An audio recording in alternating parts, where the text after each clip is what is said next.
কুমিল্লায় এসে এপিজেড দেন, ফরিদপুরে গিয়ে সয়াবিন তেল দেন, তিনি দিনাজপুরে গিয়ে আম উপহার দেন,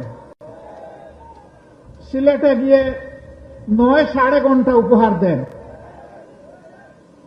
সংসদে গিয়ে প্রাথমিক বিশ্ববিদ্যালয় উপহার দেন, আর কক্সবাজারে এসে বলেন যে বিরোধী দল এই বাজেটে মাদক এবং ধূমপান জাতীয় দ্রব্যের ট্যাক্স বাড়ানো হয়েছে বলে বিরোধী দল তার বিরুদ্ধে প্রতিবাদ করে মিছিল করেছে।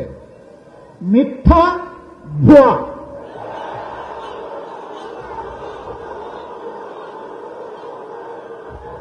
বিরোধী দলের কেউ এটা করে নাই। আমার করুণা লাগে। প্রধানমন্ত্রীর এই পদটা রাষ্ট্রীয় পদ, তিনি রাষ্ট্রের প্রধান নির্বাহী। তার দিকে তাকিয়ে বিশ্বের জনগণ বাংলাদেশকে হিসাব করবে। তার মুখ দিয়ে যদি অনবরত এই সমস্ত ভুলভাল কথা বের হতে থাকে, বাংলাদেশ লজ্জিত হবে, ক্ষতিগ্রস্ত হবে। এদেরকে চিহ্নিত করুন।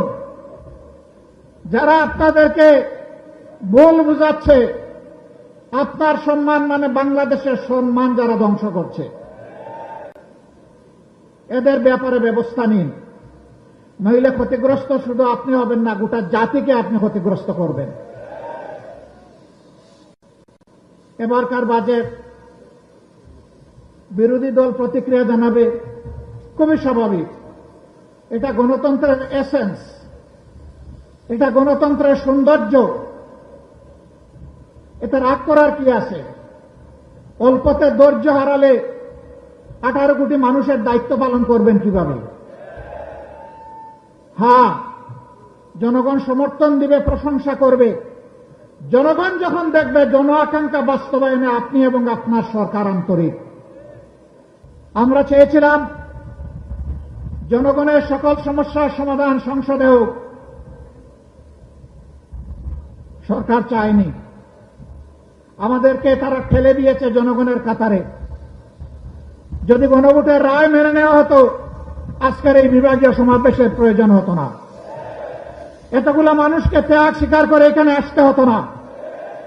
আপনারাই বাধ্য করেছেন।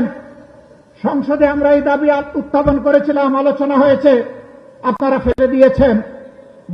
অপমান করে আমরা সেদিন সংসদে কথা বলতে মাননীয় স্পিকারের অনুমতি প্রয়োজন হয়, মাননীয় স্পিকারের রুলিং এর প্রয়োজন হয়। যেহেতু এখানে আমরা সুবিচার পাইনি, আমরা এখন জনগণের সংসদে চলে যাচ্ছি। জনগণের বিষয় এখন জনগণের কাছে পেশ করব, সেখানে কোন স্পিকারের অনুমতির প্রয়োজন হবে না। সেখানে মন খুলে কথা বলবো, জনগণ সিদ্ধান্ত নেবে আগামীতে তারা কি ফয়সালা দেবে। একটা স্বাধীন সার্বভৌম দেশ, সীমান্তে কি হচ্ছে আপনারা জানেন। আমরা নোটিশ দিয়েছি এই বিষয়ে আলোচনা করার জন্য। আমাদের নোটিশ নিয়ে টাল বাহনা করা হচ্ছে। ভয় কিসের? কারে ভয় করেন? কারে খুশি করতে চান? কার হয়ে দেশ পরিচালনা করতে চান? যদি বাংলাদেশের জনগণের সরকার হয়ে থাকে, তাহলে এই ধরনের ইস্যু সংসদে আলোচনা করতে দিতে হবে। আমরা আলোচনা সংসদে করব না উত্তেজনা বৃদ্ধির জন্য।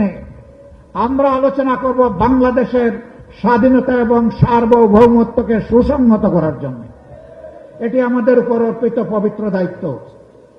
কিন্তু যদি আমাদেরকে এই আলোচনার সুযোগ থেকে বঞ্চিত করা হয়, তাহলে মনে রাখবেন, মুষ্টিমেয় বিজিবি যাদের হাতে সরকারের দেওয়া অস্ত্র আছে, তাদের পাশে আজকে যেভাবে হাজার হাজার জনগণ নিরস্ত হয়ে বুক পেতে দিয়ে নিজের সীমানা রক্ষার জন্য এগিয়ে গিয়েছে, 18 কোটি মানুষ এইভাবে কারো হাতে বাংলাদেশ ইজারা দেবে না। এই 18 কোটি মানুষের 36 কোটি হাত বাংলাদেশকে পাহারা দিয়ে রাখবে ইনশাআল্লাহ। জাতির সাথে গাদ্দারি করে কেউ পার পাবে না। আমরাও গাদ্দারি করলে জাতি আমাদেরকেও ক্ষমা করবে না। আমরা জাতিকে কথা দিয়েছি, কথা দিচ্ছি ইনশাআল্লাহ। জীবনের বিনিময় হলেও আমাদের দেওয়া কথা আমরা রক্ষা করব। সম্মানিত বন্ধুগণ, জনগণ আশা করেছিল ইন্টারিম গভর্নমেন্টের পরে নির্বাচন হয়েছে, নির্বাচিত সরকার আসলে চাঁদাবাজি বন্ধ হবে। বাংলাদেশের কোন জায়গায় চাঁদাবাজি বন্ধ হয় নাই, হয়তোবা চিটাগাঙ্গে বন্ধ হয়ে গেছে। চাঁদাবাজি এখানে চালু আছে। রেট কি বেড়েছে না কমেছে? এই চাঁদাবাজ কারা জনগণ কি জানে না? জনগণ কি চিনে না? মাননীয় প্রধানমন্ত্রী, চাঁদাবাজকে আপনি সামাল দিন। আপনি কথা দিয়েছিলেন আপনি ক্ষমতায় আসলে দুর্নীতির টুটি চেপে ধরবেন। আমরা দেখতে পাচ্ছি দুর্নীতিকে জাতীয়করণ করা হয়েছে। দুর্নীতি এবং চাঁদাবাজির বিরুদ্ধে কথা বললে কারো যদি মন খারাপ হয়, আমাদের করার কিছুই নাই, বলে যাচ্ছি, বলেই যাব। এবং শুধু ক্ষান্ত হব না, আমরা জনগণকে সাথে নিয়ে গণপ্রতিরোধ গড়ে তুলব। আপনারা